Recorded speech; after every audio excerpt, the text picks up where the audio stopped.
Since the start of the COVID-19 pandemic, the City of West Palm Beach's Emergency Operations Center has been activated.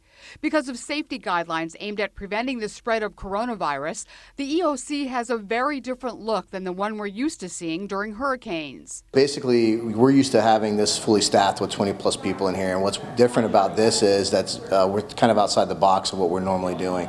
So we have people working from home, or we have them working in other areas of the facility. Bloomfield, who's both assistant fire chief and emergency manager, is among those who've been taking part in several daily conference calls with other government agencies.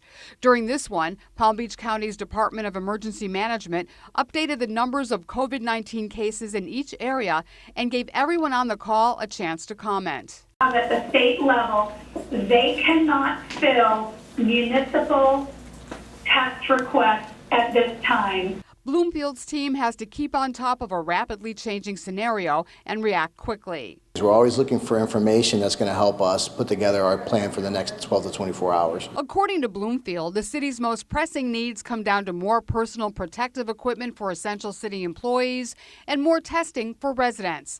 To supplement what's available from the county, state, and federal government, the city is partnering with organizations like the Quantum Foundation, Found Care, and the Urban League to provide pop-up coronavirus testing sites like this one in Coleman Park. And then you want to make sure you take your temperature twice a day, okay? And members of the emergency management team who are assigned to logistics are spending hours on the phone trying to locate much-needed supplies from private vendors. So like they're asking for masks, gloves, and things like that, disinfectant spray.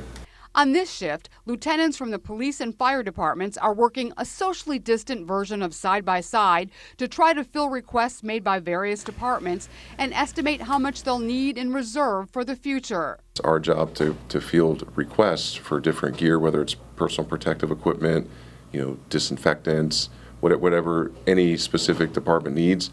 They'll send it to us, and then we coordinate it, getting it back out to them and trying to track everything and keeping the inventory. Trying to keep up with demand during an evolving situation like the COVID-19 pandemic is no easy task, but Bloomfield says he and his team will continue to work for as long as it takes to get the city through this unprecedented crisis. This is Cheryl Kahn reporting for WPB TV.